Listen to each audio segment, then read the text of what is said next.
Pak Presiden ya, saya jawabnya ya, saya Steve Mar dari Universitas Pertahanan. Pak Presiden, oh dari Universitas Pertahanan ya. Dia sambil geleng-geleng kepala dengan bangga juga dia ternyata ada anak Papua yang kuliah di sana. Yang bisa kuliah di sana, ya, ya. Saya gagal, saya tes, ya gagal. Saya harapnya mungkin dari Papua mungkin adalah apa dikasih Universitas Pertahanan merupakan kampus yang diberikan beasiswa oleh Kementerian Pertahanan full buat mahasiswa yang lulus mengikuti tes. Jadi beasiswanya dari diberikan uang saku per bulan, kemudian kuliahnya gratis, diberikan juga mes dan fasilitas. Jadi semuanya gratis. Ada fasilitas wifi, ada antar jemput. Jadi banyak fasilitas yang diberikan gratis. Jadi mahasiswa hanya siap untuk kuliah aja, datang aja kuliah udah. Jadi Wah, semuanya udah dibiayai sama pemerintah, sama Kementerian Pertahanan.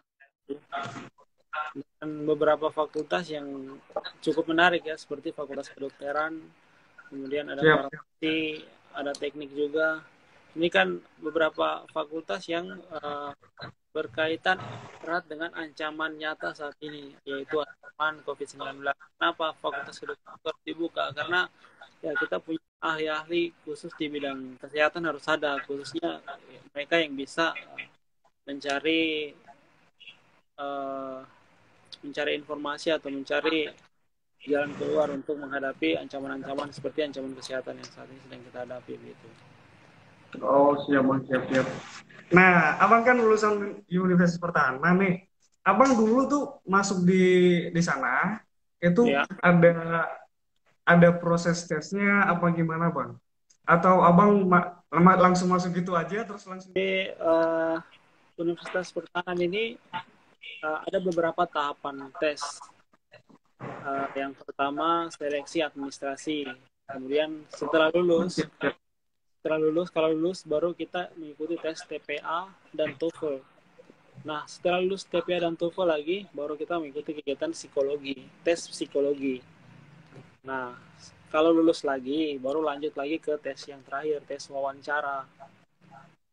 Oh, siap. Setelah itu baru kita masuk ke Rindam untuk pendidikan bela negara. Jadi ada tahapannya semua. Oh, ada pendidikan bela negara juga, Bang, ya? Iya, harus masuk. Salah satu tahapan yang kita lewati. Kalau nggak masuk ke pendidikan bela negara ya mungkin belum kita lulus dari Universitas Pertahanan. Oh, siap. Jadi, melalui proses ada tes administrasi, ada tes psikotes, TPA, sama TOEFL, sama wawancara ya, Bang, ya? Nah, kira-kira ada tips tertentu nggak nih, Bang, yang bisa dibagikan ke kita nih yang pengen atau ke teman-teman yang pengen masuk di sana gitu supaya bisa lolos tes masuk Universitas Pertahanan? Kita mulai dari awal ya, berarti dari administrasi. Nah, kalau administrasi kan banyak sekali permintaannya disuruh tes, diminta surat ini dengan legalisir. Nah, banyak teman-teman itu yang tidak lulus di seleksi administrasi karena kekurangan surat-suratnya, atau diminta legalisir tapi tidak legalisir.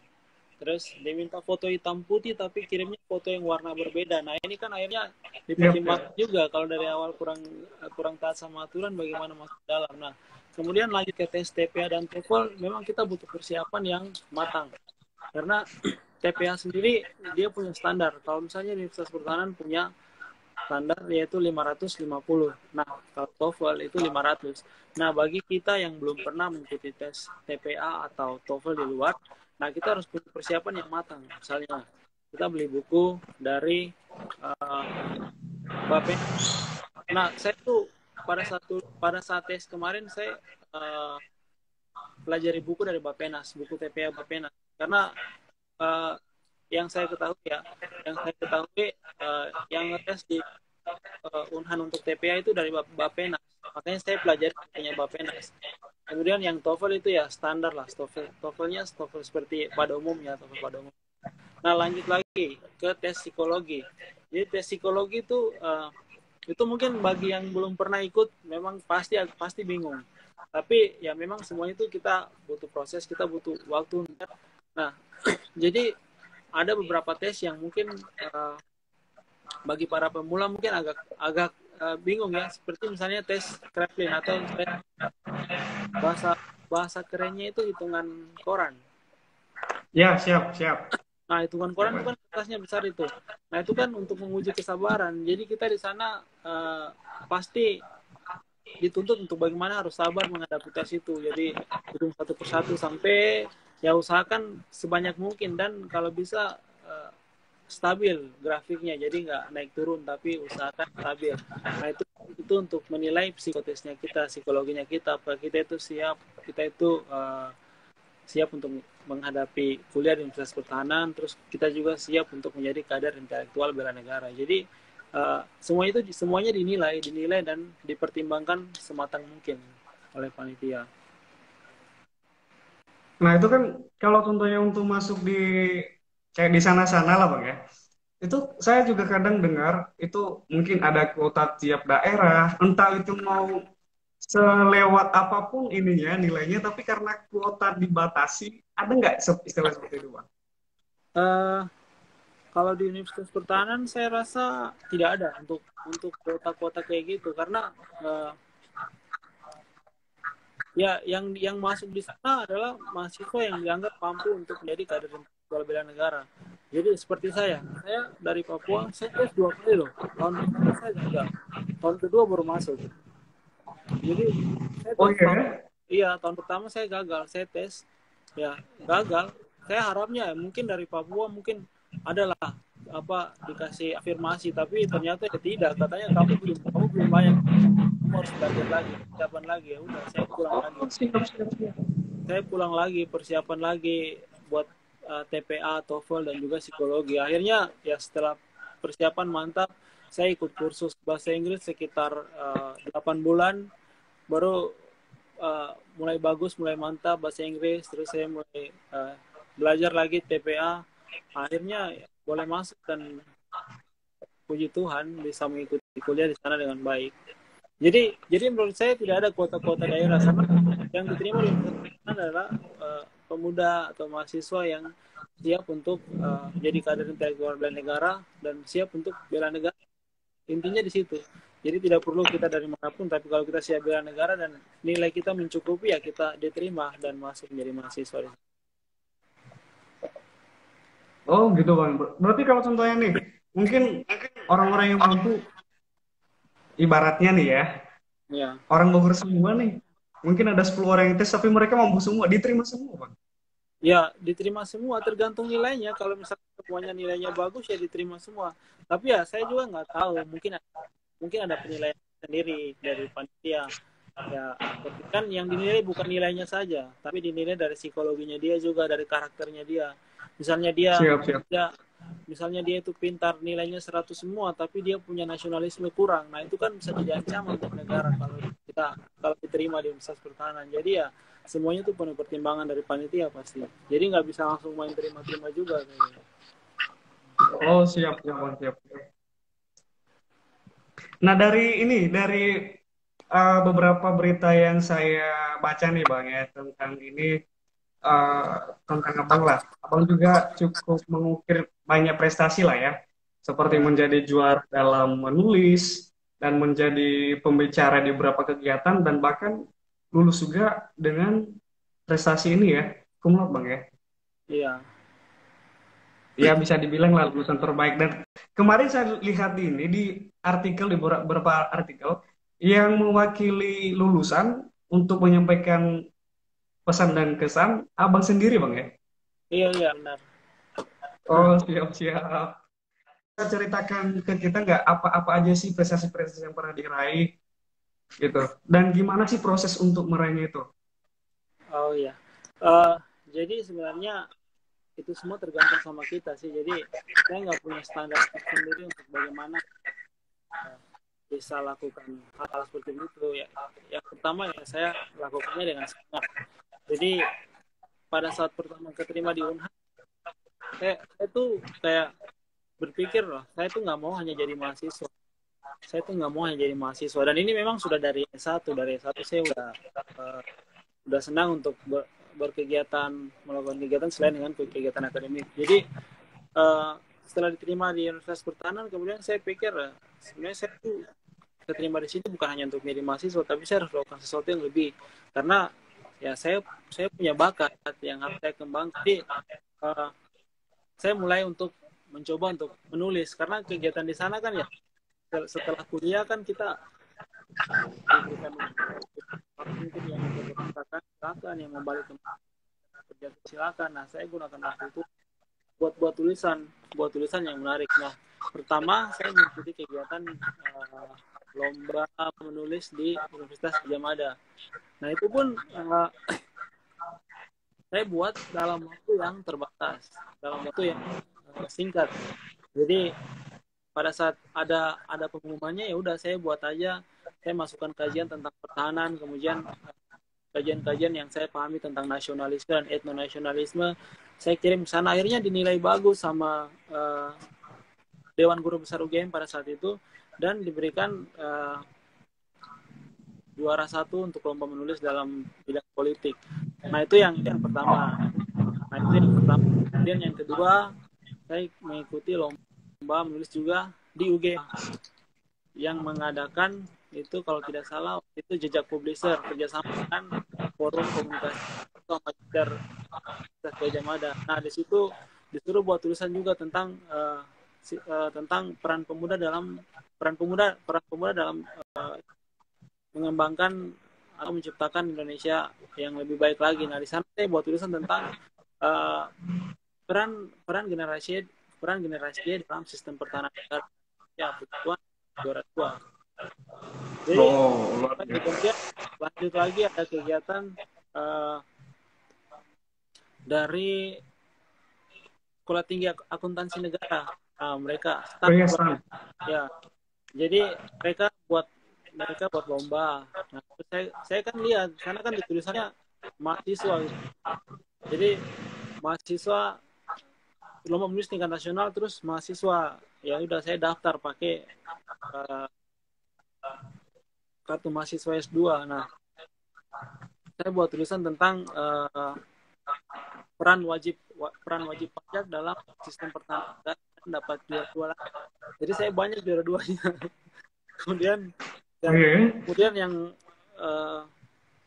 selanjutnya kegiatan di Kesbang Por DKI buat kegiatan lomba menulis tentang narkoba. Nah, di situ saya buat kalibrasi sistem pertahanan RI dalam menghadapi ancaman narkoba. Ini kan saya pikir menarik untuk kita anak muda, karena saat ini kan ancaman narkoba menjadi salah satu ancaman nyata yang menyerang anak-anak muda. Ya, anak-anak muda menggunakannya karena barangnya ada. Nah, bagaimana caranya agar pemerintah, kemudian BNN bekerja sama dengan kepolisian internasional bisa menghadapi ancaman-ancaman begini agar tidak masuk ke Indonesia, tapi boleh ditutup jalur-jalurnya. Nah, itu yang saya buat, bagaimana kita harus melakukan kalibrasi, kita harus kembali ke titik nol lagi untuk melihat sistem pertahanan kita untuk menghadapi ancaman ini, karena ancaman ini kan ancaman yang sangat bahaya. Nah, itu beberapa prestasi yang saya buat di Universitas Pertahanan dalam lomba menulis. Siap. Tapi kalau untuk kegiatan-kegiatan yang ke luar negeri itu kegiatan apa aja sih, Bang? Oh iya, jadi itu saya ikut kegiatan capacity building, tapi dalam model United Nations, jadi MUN. Nah, itu kan kegiatan yang ya sudah sering lah diikuti sama anak-anak Indonesia. Banyak anak-anak sangat tertarik dengan kegiatan model United Nations. Jadi pertama saya ikut kegiatan ini di Tangerang, kemudian di Tangerang itu ya Climate Conference, jadi bahas tentang perubahan iklim dan lain-lain. Kemudian yang kedua mengikuti kegiatan yang sama tapi tingkat Asia, yaitu Asia Youth International Model United Nation di Malaysia.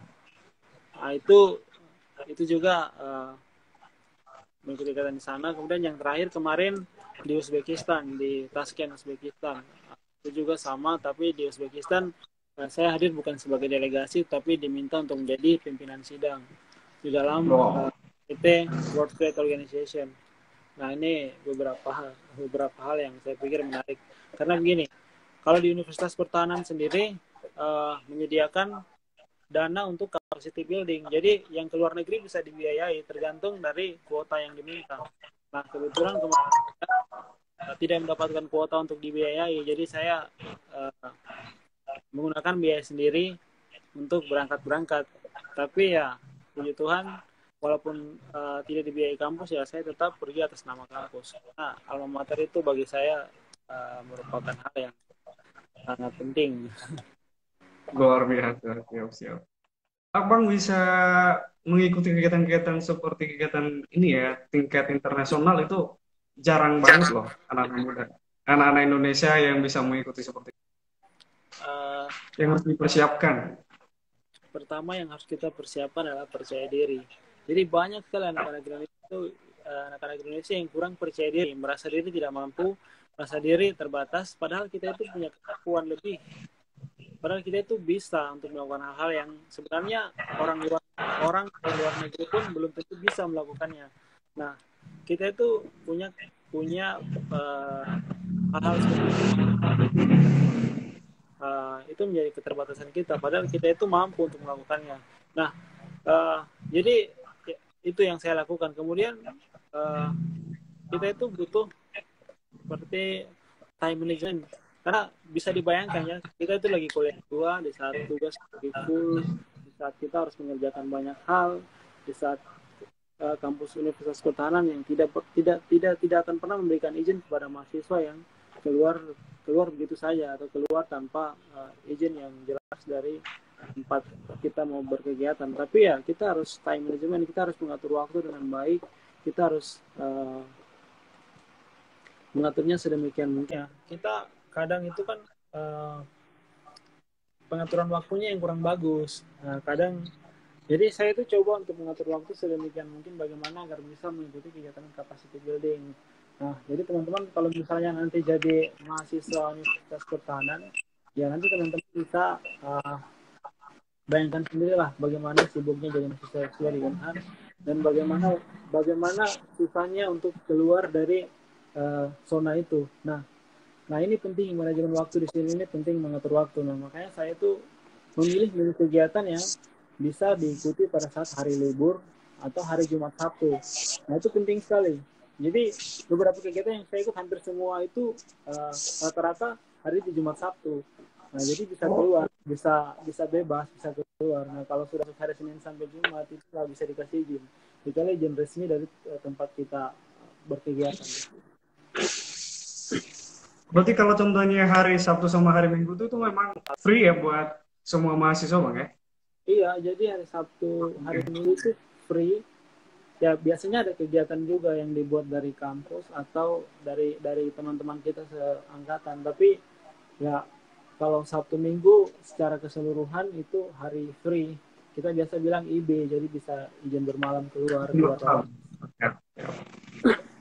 Universitas Pertahanan nih Bang, kira-kira apa aja nih selain fasilitas tadi ya, mungkin kegiatan-kegiatan yang cukup ini menggugah rasa semangat anak muda, kira-kira apa aja sih di sana Bang? Sebenarnya Universitas Pertahanan ini sangat baik untuk anak muda karena kita itu di Universitas Pertahanan punya semua fasilitas olahraga.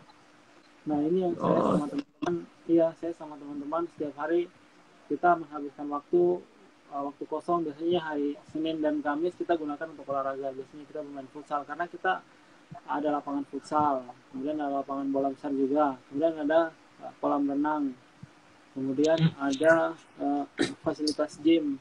Jadi banyak, jadi semua lengkap di sana. Jadi banyak fasilitas yang bisa kita gunakan untuk kepentingan kita juga, untuk kesehatan kita. Nah selain itu kita juga punya puskesmas.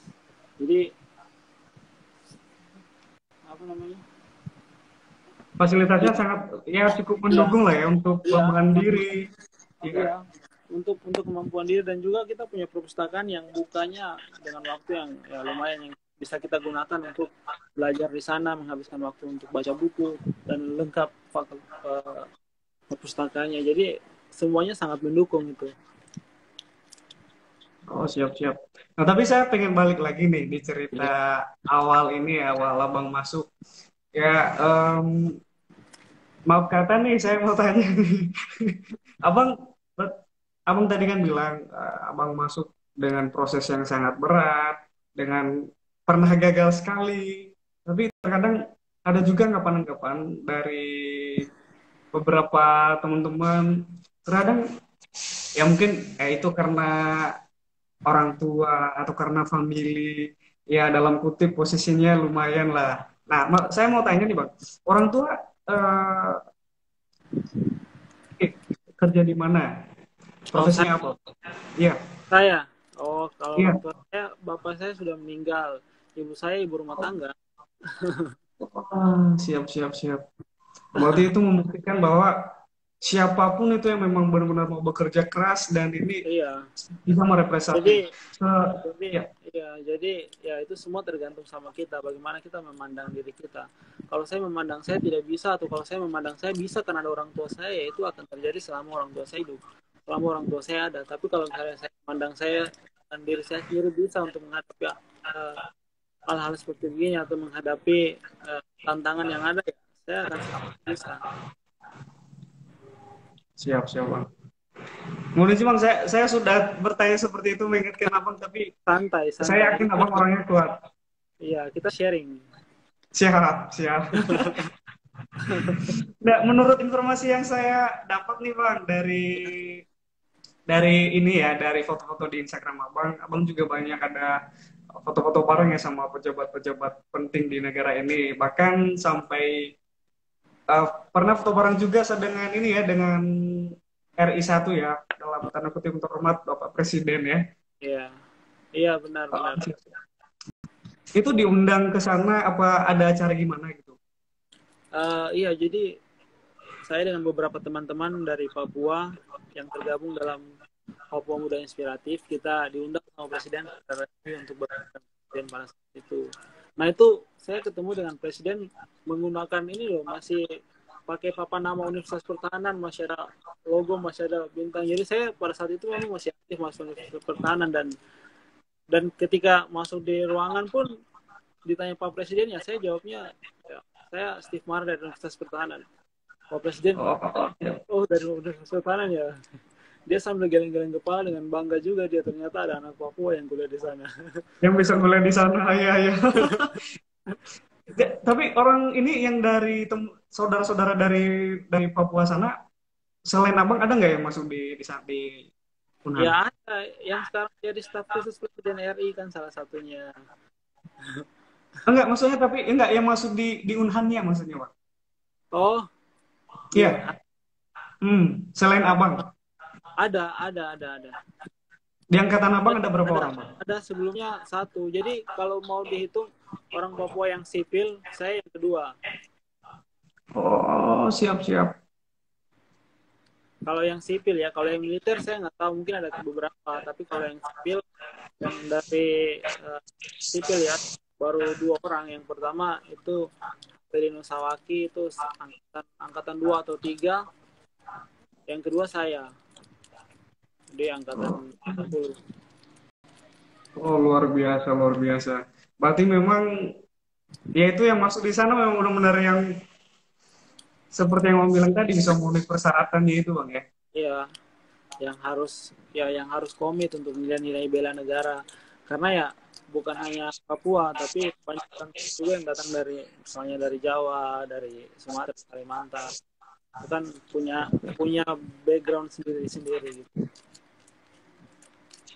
Oke, Bang. Dan saya juga ini nih dapat info bahwa Abang juga sering diwawancara di media televisi, media cetak, bahkan ini juga ya pernah juga di penyiaran lokal di Papua. Nah, di momen itu dari cerita yang saya dengar, nah itu ternyata ada beberapa orang yang beranggapan bahwa Abang itu eh, bisa di sana ya, misalnya maksudnya masuk di penyiaran, bisa berbicara di sana dan bisa diundang sama di acara-acara penting seperti itu ya maaf kata dimanfaatkan atau mungkin abang juga memanfaatkan ini untuk mencari panggung, mohon maaf. Jadi kira-kira tanggapan statement seperti itu kira-kira gimana Bang?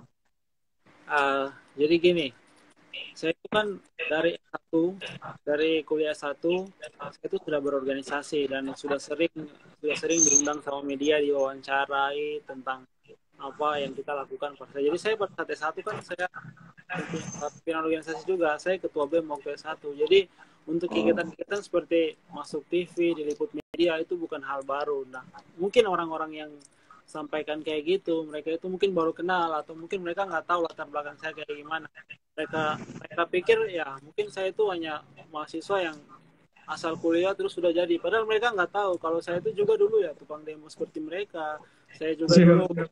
saya juga dulu pimpin mahasiswa untuk demo dan lakukan hal-hal yang ya bakar ban dan lain-lain. Nah, itu kan itu hal yang jadi mereka itu kan pikirnya saya ini hanya memanfaatkan momen, padahal ya bukan bukan masalah dimanfaatkan atau memanfaatkan.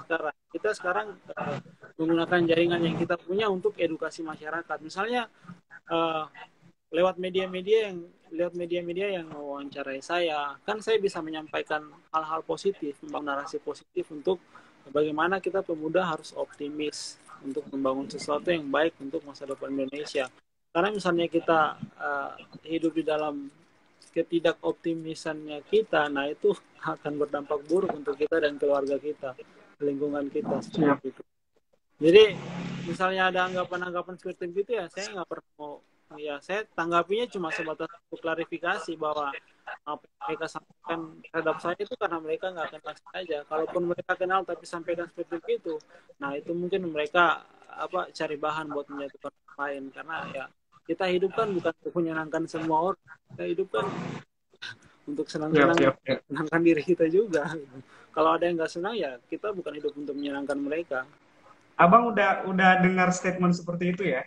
Udah banyak, Abang udah tahu lah ya. sering, udah banyak banget. Tapi abang meresponnya dengan cuek atau Iya, jadi gimana? enggak. Jadi kalau kita belajar, saya kan di program studi damai dan resolusi konflik. Nah, jadi saya tuh paham tentang bagaimana kita harus membangun narasi-narasi positif atau kita harus counter narasi. Nah, kalau misalnya ada yang beranggapan seperti itu ya, saya tetap berpikir positif aja. Saya tetap membangun narasi positif. Karena orang sibuk dengan kita, ya ngapain itu? Kita juga kan gak sibuk sama mereka, jadi nggak usah. Siap, siap, siap. Jadi nggak usah dipikirin itu. Bahkan ini baru sekali ada pemberitaan miring tentang saya, tentang dikabarkan gini-gini ya, nggak usah ditanggapi lah. Saya bilang sama orang-orang terdekatnya saya, orang-orang yang sering bela saya, bahkan uh, teman-teman organisasi saya kan ketua ketua pemuda Lira untuk provinsi Papua. Nah, otomatis banyak banyak teman-teman saya, banyak orang-orang yang mendukung saya. Nah, mereka itu kan mau serang balik, saya bilang nggak usah, biarin aja, nggak penting. Oh, siap, siap, siap. Itu hanya orang-orang yang berusaha untuk menjatuhkan kita, mau mencoba kita sejauh mana kita punya integritas, sejauh mana kita punya nasionalisme, tapi ya udah biarin aja. Oh, siap, siap. Izin lo mau tanya, abang sekarang itu udah PNS atau masih masih belum bang? Belum PNS. Oh, masih belum ya. Ya mungkin saya Nah, ini cepat juga. cepat banget nih bang. Nah, abang jurusannya kan damai dan resolusi konflik ya. Ya. Kalau contohnya ada suatu kasus, studi kasusnya itu misalnya situasinya itu yang memiliki uh, ilmu DRK ini atau damai dan resolusi konflik ini adalah hanya bisa kita bilang posisinya hanya sebagai masyarakat biasa yang bukan PNS ya dalam kutip. Nah, sementara ada masalah Mhm. yang ranah penyelesaiannya itu oleh aparat atau pemerintah yang seharusnya untuk menyelesaikan masalah itu. Nah, gimana kalau contohnya nih orang yang punya ilmu itu, contohnya nih saya tuh tertantang tertantang untuk pengen mengimplementasikan nih ilmu yang saya punya. Kira-kira gimana tuh caranya itu untuk berkontribusi dengan studi kasus tersebut, Bang? Eh, jadi gini, kalau misalnya kita di pemerintahan pasti larinya ke case Bangpol, karena penyelesaian konflik, misalnya konflik sosial, nah itu kan semuanya ada di case Bangpol.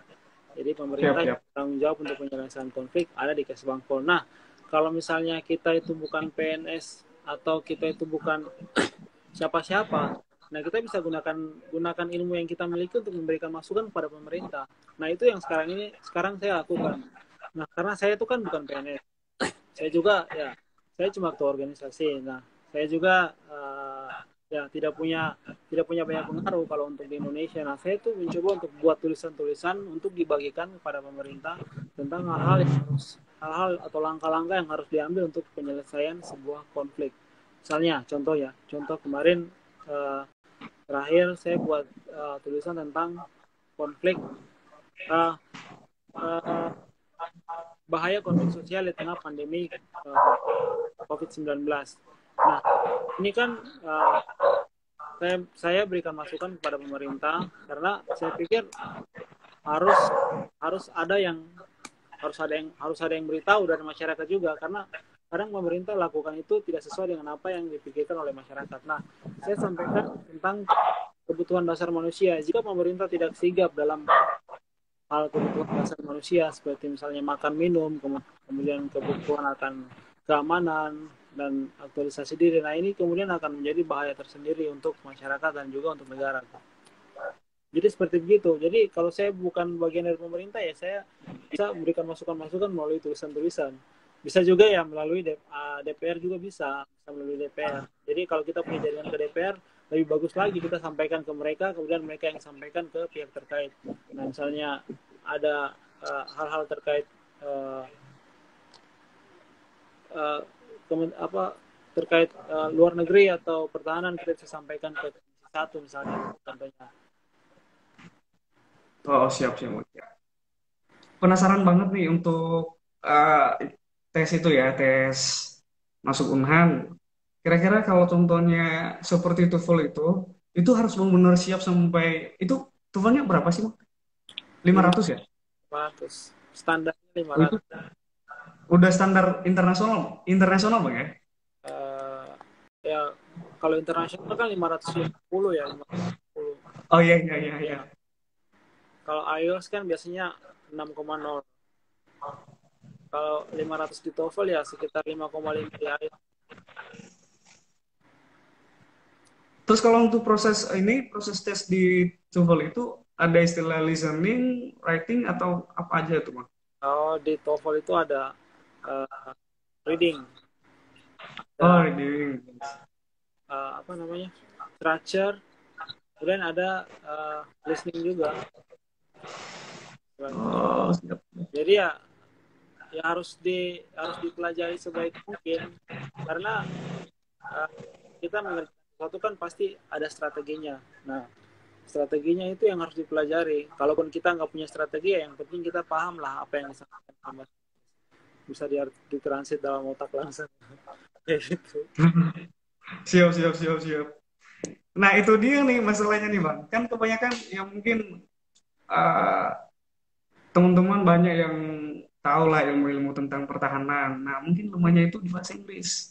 Kira-kira yang dipersiapkan itu yang sebenarnya nih untuk TOEFL itu biar lebih ini nyambung apa itu, Bang? Uh, kalau saya sih kita harus banyak banyak membaca dan mendengar. Jadi kita baca tulisan-tulisan tentang bahasa Inggris, apa tentang misalnya berita yang dibuat dari BBC misalnya, kemudian listening ya yang percakapan bahasa Inggrisnya menarik. Nah itu kan akan membuat kita terbiasa untuk membaca, mendengar, kemudian kita bisa paham tentang posisi katanya, misalnya structure, bagaimana kita menempatkan kata N dengan E itu kan bisa kita lihat ketika kita banyak membaca. Jadi kita bisa tahu lah, kalau kita sudah banyak baca, nanti kita akan terbawa sendiri kebiasaan itu. Jadi ketika lihat soal, ini salah nih, langsung dijawab gitu. Ini salah nih. Jadi Oh, siap. dari kebiasaan-kebiasaan sehari-hari sih. Tapi ya kalau bagusnya lagi kita harus ikut kursusnya, belajar biar persiapannya lebih matang. Saya ikut kursus 8 bulan. Oh, luar biasa. Jadi Lumayan ini juga persiapannya, iya, Bang ya. ikut kursusnya untuk persiapan sebaik mungkin, karena uh, ya semuanya butuh persiapan. Kalau misalnya kita hanya mau tiba akal ya nggak bisa. apalagi untuk tahap S2. Kalau misalnya masih SMA atau SMP ya tiba tes tibaka nggak apa-apa. Kalau S2 ya kita harus punya strategi. Tapi mungkin ada juga sih yang laki-laki yang beruntung gitu, laki. Lihat juga Oh sih gitu ya. itu yang ada Oh, siap. yang nggak belajar tapi tiba-tiba masuk ya ada juga. Itu kan yang beruntung-beruntung itu. Laki, Oh iya, iya. Mungkin rezekinya dia kali bang ya. nasib, nasib. Ya siap siap siap. Nah, yang masuk di Unhan itu berarti ada yang umum ya jalurnya bang ya. Ada kayak maksudnya masyarakat umum ya, dari anak-anak kuliahan atau orang yang tidak terikat dari inilah, yang dari yang bukan ASN. Ada. Ya, jadi kan awalnya Unhan itu kan dibuka untuk militer, untuk kampus militer dari Sesko itu. Kemudian lanjut sampai saat ini bisa dibuka untuk umum ya itu semua karena ada prosesnya. Soalnya kita di Unhan kan disebut melting pot atau melting point. Jadi tempat belajarnya militer dan sipil untuk bagaimana kita merumuskan kebijakan pertahanan yang baik untuk Indonesia. Nah, kalau misalnya kebijakan pertahanan itu hanya dirumuskan oleh militer saja, nanti ancaman nyata atau ancaman near militer kan bisa bisa bisa tidak bisa diprediksi karena yang militer militer bisa prediksi kan seperti ancaman yang menggunakan senjata, misalnya ancaman yang menggunakan roket atau tank, nah, itu kan bisa diprediksi sama militer. Tapi kalau misalnya ancaman seperti ancaman narkoba, ancaman apa melalui teknologi itu kan yang bisa prediksi kan yang sipil-sipil ini. Jadi ya perlu dibuka untuk itu, saya pikir alasannya karena itu. Oh, siap, siap. Tapi itu yang S1 udah ini ya, udah buka ya programnya bang ya. Iya, S1 tahun ini ya buka.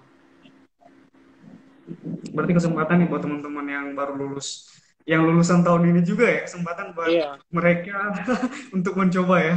untuk mencoba tahun ini. Itu Kalau jurusan program studi yang dibuka di sana apa aja, Pak? kalau untuk S1 yang setahu saya kedokteran militer, farmasi militer, teknik, iya itu sih yang. Oh iya satu lagi MIPA, MIPA.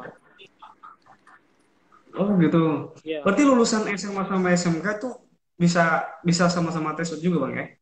iya lulusan SMA.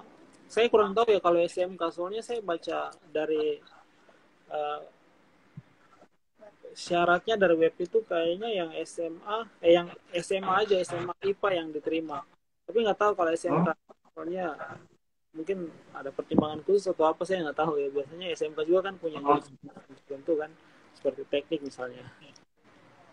Kalau S2 ada berapa fakultas, Bang ya? Ada. Kalau S2 ada 4 fakultas. Tapi untuk masuk di masing-masing fakultas itu mungkin kan ini kita beda beda kampus, beda ilmunya juga. Kira-kira itu ada ininya nggak? Ada peserta-peserta khusus yang bisa masuk di ilmu pertahanan gitu, Bang? Ada, jadi Jalur ilmunya itu biar ini mungkin berbeda tapi bisa bisa masuk. tapi yang harus biasanya sih yang harus linear. Misalnya kalau kita mau masuk di strategi pertahanan di kelas diplomasi pertahanan, kita harus lulusan hubungan internasional di S1. Kita harus HI atau jurusan bahasa Inggris karena kan hubungan internasional kan pasti bahasa Inggris. Nah, jadi kita harus. Oh, Kemudian kalau misalnya jurusan teknik ya kita harus yang dari lulusan teknik itu, lulusan teknik S1, misalnya teknik pertambangan atau teknik yang lain-lainnya, pokoknya teknik. Nah kalau misalnya masuk di Fakultas Keamanan Nasional, misalnya uh, di DRK misalnya, DRK sih ya karena resolusi konflik. Nah di situ bisa ada dari fisik, bisa dari hukum, bisa. Jadi kalau di DRK masih agak umum sih, tapi yang lebih umum lagi itu manajemen bencana.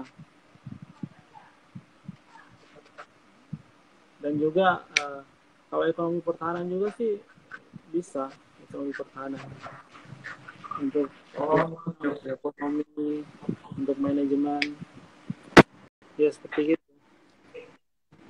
Berarti seperti ini damai dan resolusi konflik sama manajemen pertahanan itu yang disiplin ilmu yang banyak itu banyak juga ya kesempatan Iya, iya, yang masuk di banyak sini yang ya. banyak yang bisa masuk di situ, banyak jurusan bisa masuk.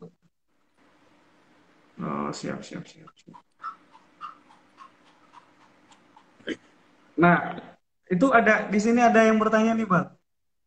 Iya, gimana, gimana? Dari Mbak Yusri Pinta ini, Kak, tips itu lulus di Unhan apa sih, Kak? Baik mungkin kalau bisa ya pelajari pelajari yang mau kita tes, misalnya TPA, kemudian psikologi, kemudian persiapan sendiri untuk wawancara. Ya kita harus ekstra mempersiapkannya karena misalnya kita yang daftar ada 3.000 orang, kemudian kursinya hanya 200-an lebih. Nah, berarti harus ada hal ekstra yang harus kita lakukan. Salah satunya yaitu kita harus berani untuk uh, melakukan sesuatu yang lebih belajar. Unhan ini sebenarnya menarik karena dia nggak kasih nggak ada ikatan dinas gitu. Jadi kita nggak perlu terikat sama sekali dengan Unhan. Jadi ya menarik karena di kampus Unhan kan kita bisa belajar tentang nilai-nilai bela negara yang tidak kita dapatkan di luar mungkin. Nilai-nilai bela negara. Kemudian kita bisa belajar bersama dengan militer. Kita bisa tahu apa uh, apa yang dipikirkan oleh para militer. Dan kita bisa tahu kebijakan-kebijakan pertahanan. Banyak hal yang bisa kita dapatkan di Unhan. Kemudian selain itu kita juga kuliah bersama dengan para militer, para perwira militer. Nah mereka ini kan salah satu mereka ini kan para perwira yang dipersiapkan untuk menjadi komandan. Tentunya mereka itu punya pikiran luar biasa tentang bidang pertahanan. Nah kita bisa dapatkan pikiran itu dan nggak pernah ada sekat di sana. Kalau kita belajar di sana ya semuanya bersama-sama. Jadi kita bisa merumuskan sesuatu yang baik untuk Indonesia. Kita bisa persiapkan semua itu. Nah jadi walaupun Universitas Pertahanan itu cuma memberikan beasiswa tanpa ada ikatan dinas, tapi uh, banyak nilai tambah yang bisa kita dapatkan di sana. Nah, mungkin kalau saya tambahkan itu ketika kita itu setelah difasilitasi sama negara, itu ya secara tidak langsung kita itu ditantang, Bang ya. Gimana gitu kita itu setelah memiliki ilmu, kita memperoleh ilmu dari ini, dari Unham, gimana kita itu bisa survive atau gimana kita itu bisa berkontribusi untuk negara dengan ilmu yang sudah kita punya, Bang ya. Iya benar seperti begitu. Jadi uh, dari dari Universitas Pertahanan kita bisa belajar bersama-sama, kemudian apa yang kita pelajari misalnya disuruh buat kajian atau buat apa itu kan buat negara juga, jadi semuanya berguna buat negara. Oh, siap, siap, siap, siap. Selain itu kan kita dapatkan nilai-nilai bela negara. Nah nilai bela negara ini kan bisa kita terapkan di kehidupan sehari-hari. Misalnya nanti setelah kita kuliah kemudian kembali ke tempat kerja, di sana belum ada nilai bela negara, kita bisa terapkan di sana. Ini saya ulang, Bang. Setelah lulus di Universitas Pertahanan nih, Bang, apa aja nih goals yang pengen Abang capai untuk karir, organisasi, atau dan sebagainya lagi? Universitas Pertahanan adalah masuk di dalam diskusi konflik. Nah di sana ada materi-materi yang saya pikir akan berkaitan dengan masa depan saya, khususnya masa depan saya di Papua. Karena kita tahu bersama Papua merupakan daerah konflik, banyak konflik yang terjadi di sana. Nah kemudian yang menyelesaikan konflik pun mungkin masih beberapa. Sebagian konflik diselesaikan bukan dengan orang yang mengerti tentang damai dan resolusi konflik. Jadi saya pikir dengan kehadiran saya di Universitas Pertahanan mungkin bisa membawa sedikit ilmu ya, agar kedepannya saya bisa mencari solusi-solusi yang terbaik untuk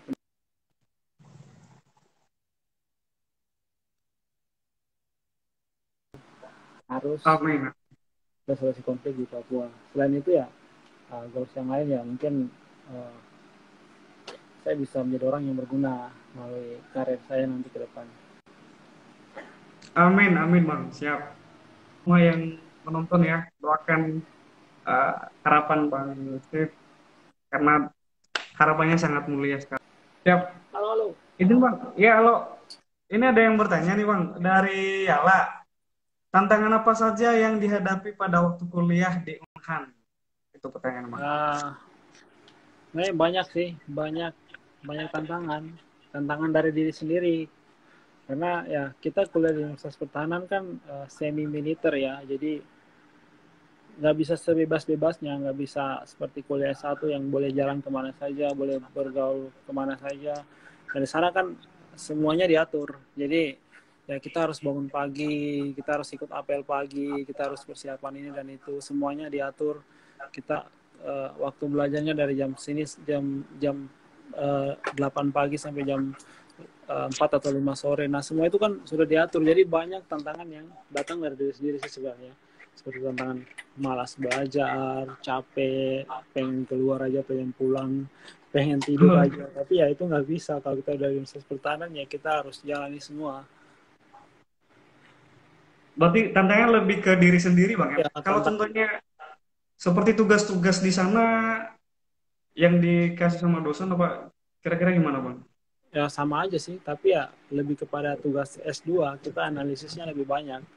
Jadi nggak Ah, satu kan, kalau S1 kan banyak kan tugas yang kerjaan yang ya, analisis juga tapi nggak terlalu mendalam. Kalau kita S2 ya pasti lebih mendalam lagi. Jadi ya berkaitan semua dengan disiplin ilmunya kita. Misalnya kita belajar tentang uh, damai dan resolusi konflik, ya apa tanggapan kita tentang konflik-konflik yang terjadi, kemudian cara resolusinya kayak gimana dalam perspektifnya kita. Misalnya itu dari kita, misalnya dari prodi yang lain lagi ya mereka buat dalam kajian yang mereka. Jadi tugas-tugas itu kadang tugasnya satu dari universitas, tapi dikerjainnya dalam perspektif masing-masing orang dan masing-masing program studi gitu. siap, siap, siap. Nah, begitu ya lah kira-kira jawabannya. Dan ini ada lagi dari Pinta Waru. Mau nanya dong Kak, kira-kira peluang pekerjaan setelah lulus bisa jadi apa aja katanya. Bisa jadi apa? Prok. Ya bisa jadi apa aja, terserah kita mau kerja di mana karena nggak ada ikatan dinas. Jadi ya, Ya, bisa jadi dosen lah minimal ya, karena ya, udah S2 gitu. ya kalau mau jadi dosen ya silakan, mau kerja di perusahaan ya silakan. Ya tergantung dari kita maunya jadi apa gitu. Karena nggak ada ikatan dinas. Tapi yang terbaik untuk kita lah. Ya, kita kalau lulusan dua kemudian kita nggak kerja di tempat-tempat yang menarik gitu. Oh, siap-siap. Benar sekali, Bang. Kalau Abang sendiri nih, ingin masuk ke dunia mana nih? Kalau Atau saya, jadi penulis saja atau gimana nih, Bang? itu salah satunya sih jadi Salah penulis. satunya. Iya, kalau yang lainnya ya kita lihat aja nanti. Siap-siap. Nah, pertanyaan terakhir nih, Bang. Siap. Sepertinya udah benar-benar lewat banget nih waktunya. Mohon Ya, maaf, udah menyita beberapa menit waktunya, Bang. Ya, mungkin Abang juga sibuk kan untuk ya. organisasinya. Ini pertanyaan terakhir nih, Bang. Pesan Abang untuk pemuda Indonesia atau milenial saat ini supaya tetap bersemangat dalam mengejar impian dan masa depan yang baik. Uh, Apa, Bang? Gini ya, untuk teman-teman pemuda, teman-teman dari Sabang sampai Merauke, mari kita tetap optimis untuk masa depan Indonesia, khususnya kita mempersiapkan Indonesia Emas tahun 2045. Karena jika bukan kita yang mempersiapkan masa depan itu, maka kita akan kalah. 2030, 2035 kita akan menghadapi uh, masa uh, sorry, menghadapi saya lupa. Bonus demografi ya, bukan? Hah? Ya, maksudnya bonus demografi ya. Ya, Maaf kelupaan. Jadi kita akan menghadapi bonus demografi 2030, 2035 di mana usia orang muda lebih banyak daripada orang tua. Nah, makanya kita saat ini harus mempersiapkan diri kita sebaik mungkin agar ketika masa itu datang, kita ini anak-anak muda udah siap ini. Nah, kita udah siap untuk hadapi masa itu. Nah, saat ini juga banyak ancaman yang datang untuk kita anak-anak muda, ancaman narkoba, kemudian ancaman-ancaman yang lain. Nah, kita harus sigap untuk menolak semua ancaman-ancaman tersebut agar ancaman-ancaman ini tidak menjadi penghalang masa depan kita. Karena Indonesia ini negara yang sudah tua ya, cukup tua, maksudnya ya sudah Yap.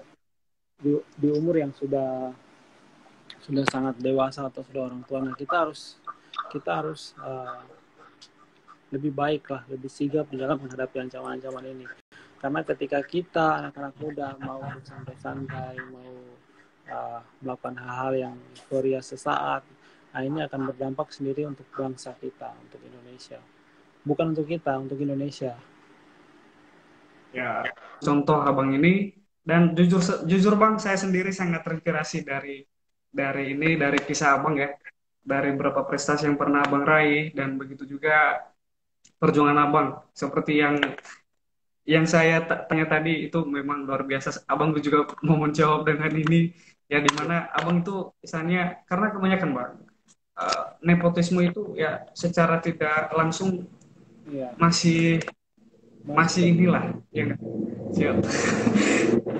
Tapi luar biasa sekali abang perjuangannya, semoga abang ke depan semakin ini makin diberkati, rencana-rencananya bisa tercapai, dimudahkan oleh Tuhan dan dibuat berhasil oleh Tuhan.